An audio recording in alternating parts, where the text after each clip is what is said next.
can do that. Hi, patrons. Hey, y'all. We Been were just ranting talking about about all the things. all the things. How stupid everyone is. Not you Oh my guys, God. but Not you guys, but other people that are yeah. Well, actually dummies. and I know everyone says that. They're like, "Oh, no, no, no, not you." But I mean, I actually mean it because if you are going through the work of like listening to a podcast so you can learn things, you are already better than like 90% of most people. Right, right. So Yes, yes. I feel okay about Oh, it. yeah, I can reconcile that. Yeah. Oh man. Just People are such fucking butts though. so fucking painful. This goddamn ridiculous world we live in. Um, I was gonna tell you something now. I don't remember what I was gonna tell you. I watched so many Anyway. fucking movies, dude. So many. Yeah. By the way, Inside Out 2, fucking so good. Oh It's my so good, right? God, I loved it. I loved it so much. I was like, every mechanism in this is completely wrong, but the metaphor is exquisitely beautiful. Yes. Yes, yes, It's, yes. The oh, fact that like it's such a great like introduction to like what act can be, like when they talk yes, about like the values piece and it's like, "Oh, look at this yes. like self these rules that people are creating." It's like it's like it was one of those things where I went, "I know that." Yeah, yeah. Honestly, like they nailed it so fucking good. Yeah, yeah. Anxiety's whole persona was so fucking good. And it's Yeah, like it yeah. just worked so beautifully and so synergistically. I was like, the writing on this is just spectacular. The Yeah. fucking joke of them like they just barely touch a button and her emotions like she freaks out. And then they're Uh-huh. like, hold on, let me try. And they press a button and she freaks out in a different direction. So they're like Uh-huh. standing way back with a little pole to like gently nudge the knob or whatever. Yeah. It Uh-huh. was just so Uh-huh. fucking funny. And then yeah, like anxiety coming in, coloring everything, and this whole like essentially the rules they talk about are her values, and then that essentially comes with the self as context and self as content. Yeah, yeah. And it's so well done. Dude, So I when they loved it. announced it and they announced that anxiety was going to be a main character, I was like, oh, so like a 13-year-old girl going through puberty, having a hard time with friends, and then dealing with anxiety. I have watched this movie. Like, this is my daughter. Like, especially because my daughter's name is Riley. So I was like, I was like, we took her to see it, and I was like, oh, look, here's your biography. And she's like, that's real funny. Oh man, they Like, did that joke I too. lived this fucking movie. Yeah. Right. I know. I was like, it was that resonated. I don't even have a daughter, and that resonated with me. But I also Yeah. love they did the joke where they're looking at the islands of personality, and she's like, "Where's Family Island?" And she's like, "Oh, here you go." Hands her binoculars, and they see this little itty bitty tiny Family Tiny little Island bit. Yeah. next to Uh-huh. the gigantic Friends Island that like Uh-huh. takes up the whole Yep. space. I was like, Uh-huh. "Yes, that is Yes. exactly it." Accurate. Accurate. So Oh good. man, that it was so good. I was really impressed with it. Like and the like the theme of it, like the well not the theme, but like there's one quote where it talks about like anxiety, the whole thing with anxiety is like she's trying to help and Joy is like, but you're hurting Riley. Like it was like one of those things where you're like, oh, like that's like a heavy thing to think like anxiety is not necessarily a bad thing and not like black and white Right. is like you're either helping or hurting, but Yeah. like what she was doing was not helpful and you're like, oh yeah, that could be like that was like really like I went, oh right, as somebody with anxiety I was like, yeah, uh-huh, I did, yeah, I could Yeah. my anxiety spinning around that fucking, you Control know, panel. Yeah. control panel all the Yeah, time. we sometimes talk about like the best precision teachers that we hire. And I mean honestly, I think this has been accurate in any place I've ever worked, like EI or whatever. It's like they're just the right amount of wound up. Which is to say like they Yeah, they're a little bit more anxiety than you'd find in sort of your average person, but not so much that it's debilitating. It's like they also have yeah, to be able to brush it off, but like there has to be that sense of urgency of like, we've got to fucking get this done. And so yeah, the I also loved like anxiety always had this like 35 point like prediction scenario of like this happens and this happens and this happens, this happens, yeah, this happens. uh-huh, yep. It's like, yes. I was like, yes, that's Again, it. writing is Nailed it. so it was so good and so consistent. They did such a good job. Yeah, that movie was pretty fucking great. I was pretty impressed with it. Yeah. I saw Twisters. I will not be recommending that. Legacy Uh, sequels, not a fan. uh, I mean, it wasn't, it could have been good. I was very open to it being good. That's why I watched it. And I mean, it really wasn't terrible. Have you seen it? No, I haven't seen it. I don't. Okay. I'm not. I don't. I'm not worried about seeing it though. The problem with it is there's this sort of underlying anti-intellectualism, anti-expertise theme of like, don't trust those stupid scientists who want to gather data, and don't trust those dumb experts who won't they're not out in that field getting their hands dirty. I grew up on a fucking farm, so I know what I'm doing. I'm like, that is extremely dangerous thinking, and I do not Yeah. approve. On Yeah. top of Yeah. the like truly disgusting amount of country music that populated the soundtrack of that movie. Um, it was Sure. it was plot wise and writing wise and the acting, directing, editing, plot, sets, effects, they were all fine. They were fine. It Yeah. was like aspects of it were even good, but on the whole, I just was like, not a thing I would recommend other people spend any time on. Um, Sure. but I did see Venom: The Last Dance, which was great. Um, Yeah. yes, all of Okay. those Good. movies, I don't know, they shouldn't work. They really shouldn't, and they totally do. And it's like Yeah. so silly and nonsense, and like the stakes are always too high, but also not that high. And I'm like, I don't know. It's just, but it's so enjoyable and so fun. And just like, it's just a ridiculous time. It's just a ridiculous idea and theme and movie that's just a really It fun really time. is. It's Yeah. the absurdity and the gall to make a to make a Spider-Man movie without Spider-Man is insane to me. Yeah. Yeah, I can see that. I can see But that. somehow they've done that and done it pretty well. Like they are Yeah. fun. They're fun movies. I've Yeah. enjoyed all of them. Yeah, exactly. Yeah, three times in a row they've managed to pull this off. Because even like Let There Be Carnage was like a super ridiculous over the top movie that was so much fun. And like Yeah. I don't know, they've had a good team apparently working on that little franchise that clearly they intended to be over, but Yeah, that was a fun one. I have not had a chance to watch any movies, but I did read a lot. So I guess maybe I did have a chance, but I chose to read instead. that's fair. And so I finished in the last week. I finished The Municipalists, which Okay. was about a.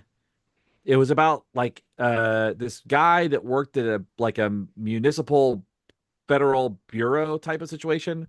Okay. And like he was very unlikable at this place, but because he was like really good at his job, like very like analytic, and Mhm. they're like there was like a terrorist attack on this like super city, the city that was like supposed to run perfectly, like all the public transit was good, all the and they were trying to figure out like what that was, and it was kind of a cool like buddy cop story, where his buddy was a rogue AI.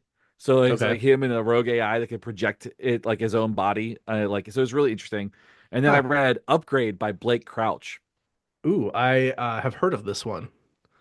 Yeah, it was really good. I mean, Blake Crouch is great. So like Recursion was good, and everybody talks about Dark Matter being like this incredible, mind-blowing book. But Upgrade is about a guy. It's basically about a world where like genetic engineering has been outlawed. And he gets basically his like genetic code hacked to become this like superhuman thing. It's really, really fascinating. Like and kind of like the implications of that and what that means. It was done really well. I read that in like a day and a half. It was great. Nice. That sounds pretty cool. That one sounds definitely up my alley. Is that like part of a trilogy or it's a standalone thing? It's a standalone thing. So he's got a few books that are part of a trilogy, but like that one is a standalone. Have you read anything by John Scalzi? I think his name is. No, Okay. I've not. He does a bunch of sort of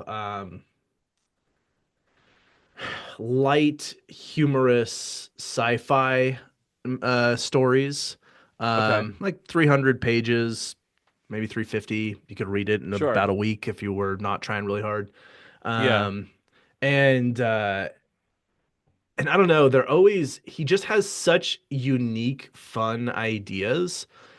So I'm almost finished with the third book of his I've read. The first one is called Red Shirts, which is about Star Trek.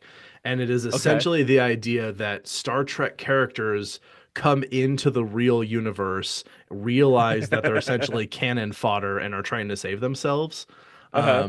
Fucking That's really fun. hilarious. Yeah, very fun. The second one I read called Kaiju Preservation Society is about the idea that kaijus are real and that there's a group of people who are basically trying to just keep them happy, safe, and content and in their own dimension. Because the problem is when they cross over into our dimension and they're confused and angry and scared. Sure. And so it's basically the idea is like kaijus are just animals, and the society is just like we want them to be in their ecosystem, doing their thing, participating in the ecosystem, and just stay in their dimension. Um, and Okay. uh, and but there's like a big villain who's like trying to pull them into our dimension and use it to their advantage, that sort of thing. Um, and oh, and by the way, like kaiju tourism is like kaijus are super secret. Like nobody knows that they're real. Everyone they keep talking about them as cryptids or like just fictional stories or whatever. And but there's like this the super elite 1% of 1% like wealthy people go on kaiju tourist things and that helps fund the Kaiju Preservation Society. So they'll bring them into this other dimension and like help take them out on like a thing where they go track down a kaiju and help it if it needs help or whatever. Dude, I And love that. yeah, so that would be my strongest recommend of his. This third one I'm almost finished with is called Head On, and it's this idea that it's essentially a murder mystery, but it's set in a future where there's some disease that makes a huge chunk of Earth's population completely paralyzed and Okay. they figure out a way to essentially hack their consciousness and allow them to control robots. And so they like lay in these beds, but they control these robot avatars that go out into the world and do things. And out of that springs this super intensive sport where the goal is to like a player gets selected at random and everyone's trying to take their head. Um, because they're robots, like they can't feel any pain, and so it's like this sort of blood Sure. sport spectacle where no one actually gets hurt. But it turns into like a super profitable major league sport. Um, I love that. yeah. But anyway, the right at the beginning of the story, one of the players dies, like first chapter. And so the rest of the story is figuring out how the person actually died because they're like they can't get hurt from this battle, but somehow they're dead. So let's figure out what happened. And it turns into this big murder mystery thing where the main agent, and I think both of the main agents are also they're called Haydens, these people who are paralyzed. Yeah. And so they're both controlling these like robot things. So they get shot, stabbed, set on fire, blown up repeatedly as they're like going through their investigation and people are trying to stop them. So it's it's pretty comedic, but also like has the murder mystery thing and the sci-fi theme of it being robot Yeah. detectives and like so Love it's a that. really yeah, it's a really fun. And I just love the like implication of like let's imagine a world where like people are controlling robot avatars, what would happen inside of that world? And one of them is a blood sport where people try and take each other's heads off because they're robots. And Yeah, like yeah, yeah. like fuck yeah. Fuck yeah, 100%. that rules. Into it. Into it. I love Yeah. that. So anyway, I would recommend checking out John Scalzi. Like I said, I think Kaiju Preservation Society would be my favorite if you want to check it out. But I just added that to my list. Yeah, the cover nice. is cool. It's like an ID badge. Yeah. Yeah, it's pretty Yes, yes, great. yes. All right. Well, we should talk about revolving doors and I can get Oh you back yeah, to let's do back that. to your evening. Yeah, So let's this do it. happened I'm down. as some context. I would just we were every building we went into in DC had a revolving door. And I remember thinking, I was like, what is the point of this? I'm like, this definitely does not facilitate the flow of like foot traffic very well. Sure. Like better than just a whole bunch of doors would, or like automatic doors would, where it's like a really big opening and the doors slide open or closed. Yeah. And so I was like, what? really is the function of these. I was like, there, it feels like there's some element of like control of human behavior that's in here. Turns Yeah. out not so much, but I was interested anyway, and so I was like, I want to learn about the history of these things, and so I was like, this is a perfect mini. It's really, really not that much to it. Fairly quick, Yeah. fairly short, easy to burn through. Well, and then you get the bonus recommendation of the album Fused Together in Revolving Doors by the Red Chord. So, Sure. yeah.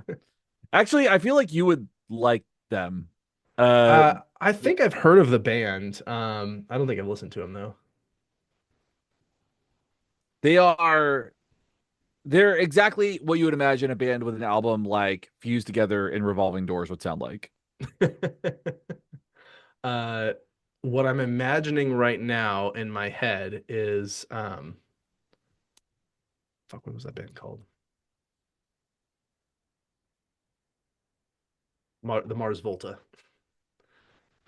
uh like if the Mars Volta were did more bath salts than acid, then yeah, maybe.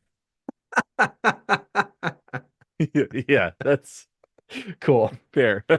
cool.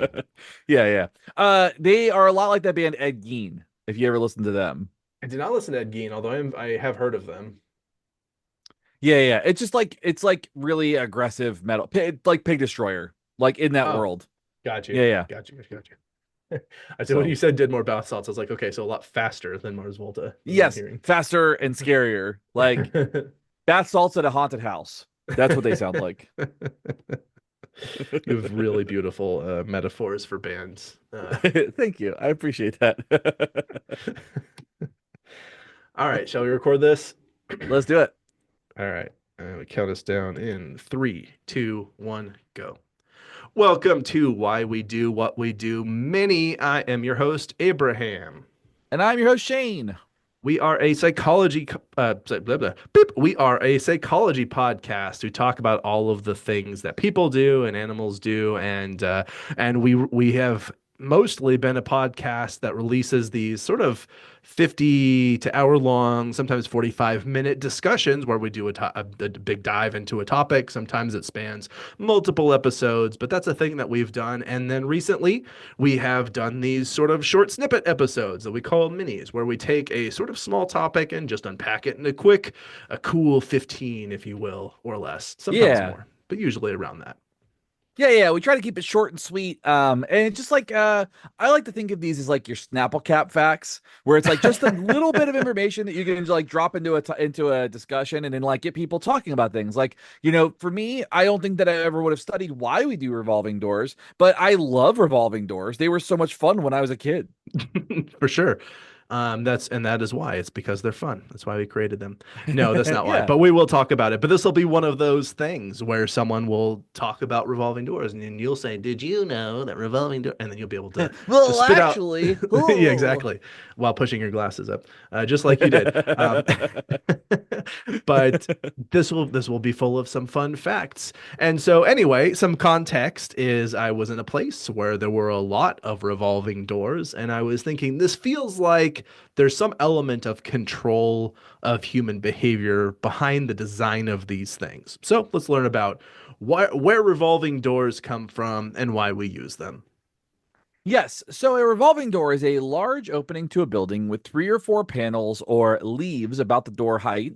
So they're from floor to ceiling, or floor to frame, whatever you want to say. Yeah, They're basically. usually mostly glass that are all joined on one long edge on a central pivoting shaft to create something like a fan of glass doors. Sort of kind of like a turbine in a hydroelectric dam. So Mhm. viewed from the top, it would look like either a plus sign if it had four panels, or a Mercedes logo, which would only have three panels.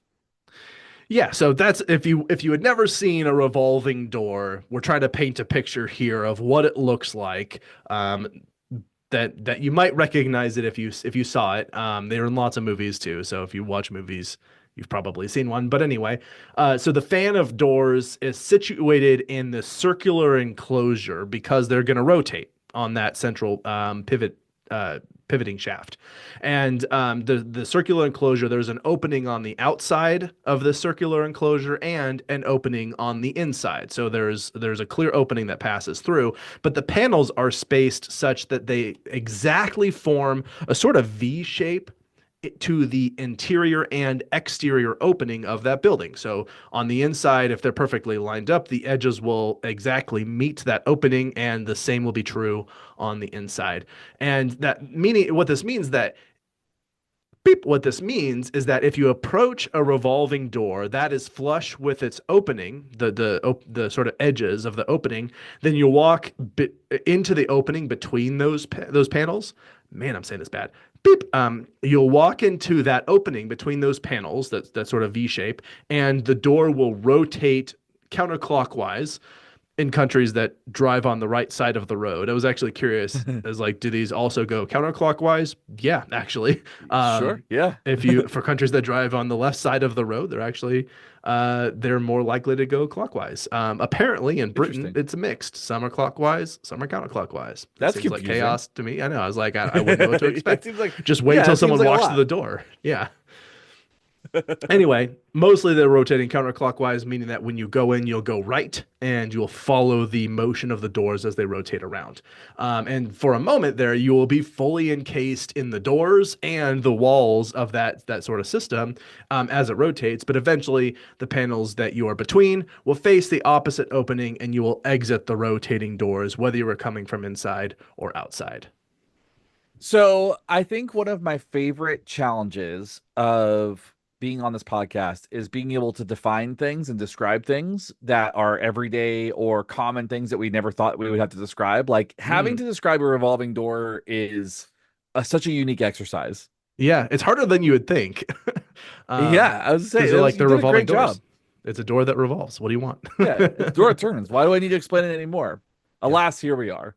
Yeah. Now, sometimes the doors are automated so that they move electronically, often on a sensor or for someone when someone enters. So basically, they'll walk in, they'll cross some barrier, and that sensor will pick it up and they'll start turning. They Yep. might break and stay in place if someone attempts to push it in the opposite direction. Some rotating doors are manually operated, meaning that they only move when a user moves them, usually by simply pushing the door or a handle on the door in the desired direction or whichever direction the actual door turns. Yes. Okay. So there it is, painting that colorful picture of what a revolving door is and how it works and more or less uh details that one might need. And so the question then becomes again, why revolving doors? What's the purpose of these? Is it to facilitate foot traffic? Because it kind of seems like they move sort of slow, so you really can't get people entering and exiting very quickly. Is it to block people from rapidly exiting and entering? Maybe. Is it to impart a particular feeling of being trapped, just so that you feel relieved when you get on the other side? Sure. Sort of like, it feels good to fart, to just let it out, something like Yeah, that. Um, yeah. anyway, so those are some questions that I had, and the answer is yes to a few of them. Yeah. So just like how I'm trying, I was gonna do an ad break real quick because we're at that minute, but I Yep. totally lost my train of thought. Um, just do a few of those. I'm thinking like, okay. So, if you have ever been in a major city, you have probably encountered a revolving door that is usually full of people. On this show, sometimes we have ads, and it's always a revolving door there too. Nice. Yeah, it's as good as I could get. I'm exhausted. I get it. That's fair. That was great. Thank you for throwing in there. Thanks. Thanks. Why don't you go and pick up this next bullet since I did that long one? Okay. All right. And we're back. So, welcome back. You've arrived on the other side of that revolving door. Yes, Um, you made it through.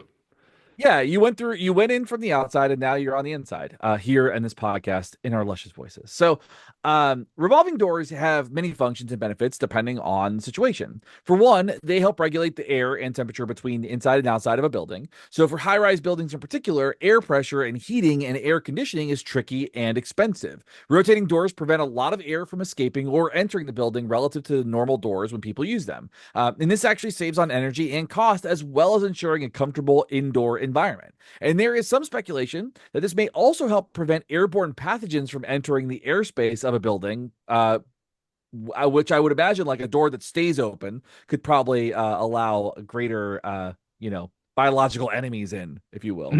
Yeah, yeah. I mean, the door opens and it's like there's no uh oh, what's the word I'm looking for? There's no like It doesn't like, airlock. yeah, it doesn't like compartmentalize it. Yeah, right. Yeah, exactly. That's a better way of saying it. Yeah, that prevents it from getting in.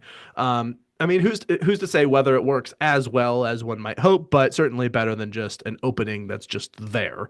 And Sure. because these are never actually, not never, the vast majority of time, they cannot be oriented in such a way that air can pass all the way through that opening and into the building, because however the doors are arranged, they will always form a block that prevents air from flowing through. Yeah. Yeah. And Revolving actually, doors are always open, but always closed. yeah, exactly right. And actually, that kind of leads to another purpose and benefit of a revolving door. And the reason for them is that because they always form a barrier, that also means that they do help constantly block sounds from the outside. There's really never a time when the seal between the inside and outside is broken. And so it does help just keep out some of the constant noises that you'd otherwise hear if doors were swinging open and shut all the time, or in like an automated door sliding open and shut. And they do help control the flow of foot traffic in a way. Um, because it sort of controls how quickly people can enter and exit. You just really can't get a huge rush of anyone ever at one time. So that can help. And also relevant to that in a way is that they can't be slammed at all. And I mean, a lot of doors have those things that essentially slow their closing. Yeah. But these also, like, because they never actually open and shut, they're never slammed, so you never have the sound of a door slamming. You don't really have the sounds of the outside, and you don't have a huge amount of foot traffic that can come through at once. Right. And anymore, revolving doors are built fairly large.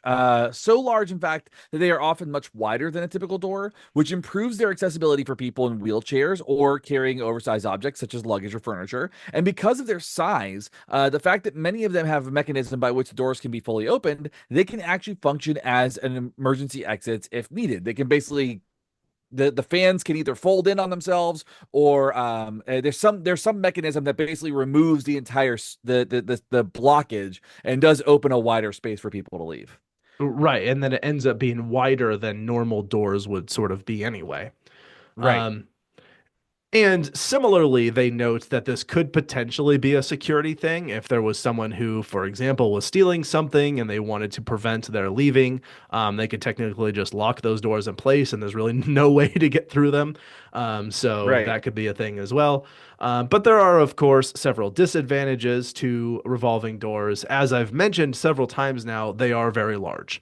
And that means Right. that they take up much more space than a typical door would, and may not make sense in a building that just has limited sort of space for that sort of thing, limited real estate Right. in the wall or the floor plan or whatever, because it's going to extend into that space, out of that space, and take up a huge chunk of the wall. So they kind of only work when you have a pretty large space that you're working with. Yeah, exactly. Now, I don't know about you, but I tend to have a like low grade anxiety when it comes to walking through revolving doors, even though I love them. For the same reason I have a blast on escalators, I have a low grade anxiety. And I think it's because of all the fears that the 90s have taught us, like you're gonna get sucked into the escalator or caught in the door. Right. um I don't know if you have those thoughts at all. Like I'm fluent in using revolving doors, but it still makes me a little bit nervous to get caught in it. Fair. Because it can happen, right? Yeah. So most revolving doors are very safe, but nevertheless, there is an increased risk of getting a finger caught in a door or jewelry or clothing, stuff like that. And despite the fact that they can make a good exit, they still form a bottleneck for a lot of people exiting at once and may be required to be supplemented by additional emergency exit doors of a standard variety. And I've seen buildings where you have the revolving door, and then on either side, there are just kind of standard doors that you can walk through if you have some type of phobia related to walking through a revolving door. Yeah, or again, in the case of an emergency or for whatever they might be needed. But yeah, you're exactly right, as they do typically have it sort of as an option, and they generally prefer people use the revolving door for most standard use. But there could be circumstances under which it makes more sense to have all of those doors in play, or some of them, or just the alternative sort of standard open and closed door variety, etc. Right. But yeah, and then finally, revolving doors, as we're talking about disadvantages here. They are often much heavier than typical doors, which may be more difficult for people to use when they have limited mobility if they're like the manually operated doors.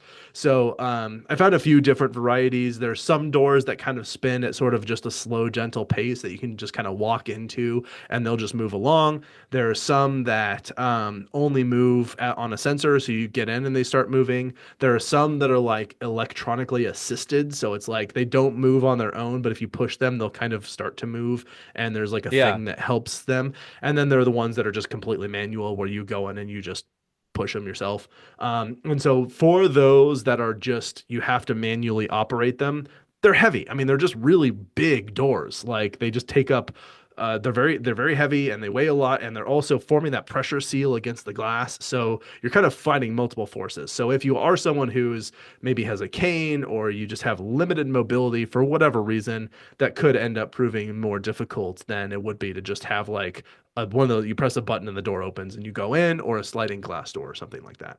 Yeah, that makes sense. Cool. All right. Well, that's what I have to say about revolving doors, I think. Is there anything you'd like to add or anything that we forgot before we revolve this one closed? My favorite revolving door that I've ever gone through is the one at the hospital that I was born at. I just remember I have like very fond memories of like visiting my Exiting when you mom were on the day my born. brother was born, Oh, okay. exiting when I was born. Yeah, yeah, that too. Like so just Very I early just I just memories. really loved it's a very early memory. I was maybe 3, and I just really loved going around and around and around in that revolving door. So I have yeah, I don't think I have never really I hadn't really thought about that until this episode. So thank you for that. You're welcome. That reminds me of the scene on, I think it was Elf, where he gets into New York City, finds a Yeah. revolving door, and is just yelling as he runs around in circles inside of Yep. the little atrium thing. Yeah. Yeah, I was about Uh, that tall when I was 3, so that's a pretty accurate picture. I've always actually I generally have kind of enjoyed them. I definitely thought that they were fun when I was a kid, and now they are sometimes fun and sometimes obnoxious. And I've seen Yeah. some very older, like some very old models of revolving doors where it's like really skinny. It's basically the width of an actual door, and so you Yeah. basically can only fit one person in at a time, and it's this really You have to tight shuffle. squeeze. Yeah, you kind of yeah, exactly right. You kind of have to shuffle to push the doors because you don't have enough space to even like get a stride in your step. Right, Um, right. and so like those are probably less than ideal, but for the most part, I think they serve an important function in some places. So but yeah, that's revolving doors. Here we are. We did it. Okay. If you would like to support the show, you can head over to our merch store and pick up some merchandise. You can join us on Patreon, where you'll get access to ad-free episodes, early episodes, and other cool stuff. And I'll read your name at the end of our full-length episode discussions. You can always leave us a rating and a review, like and subscribe, or go out and tell a friend. Or go Yay. write a revolving door, and that would be fun. If you'd like to tell us your experiences with revolving doors, we're happy to hear them. You can email us directly at info@wwdpodcast.com, or reach us on the social media platforms. But I think that is oh, and then just as a final thing, these episodes, these minis come out on Wednesday or on Mondays. Our full length episodes come out on Wednesdays. So just subscribe so you catch all of those in the feed. You can hear more about other weird things that we decide to spend some time talking about. Yeah, I love it. All right, perfect. Well, thank you all so much for listening. Thank you for recording with me today, Shane. This is Abraham. Anytime. And this is Shane. Why we do what we do mini is out. Bye. Cool. All right. Sweet. We did it. We did it. Thank you, thank you, thank you. Yeah, no problem. I got to finish a PowerPoint tonight because I have a lecture, I think tomorrow. And I Did you have need today to. off? No, I didn't. I was catching up from being out for a week, so Sad. yeah. But that's okay. Okay. All right, man. Well, I appreciate it. We'll Yeah, thank you. have plenty of things to record on Sunday. Oh Um, yeah. but yeah, cool. Cool. All right, All man. right. Well, let me know if you need anything. Yeah, have a good week. All right, you too. I'll talk to you soon. All right, bye. Bye bye.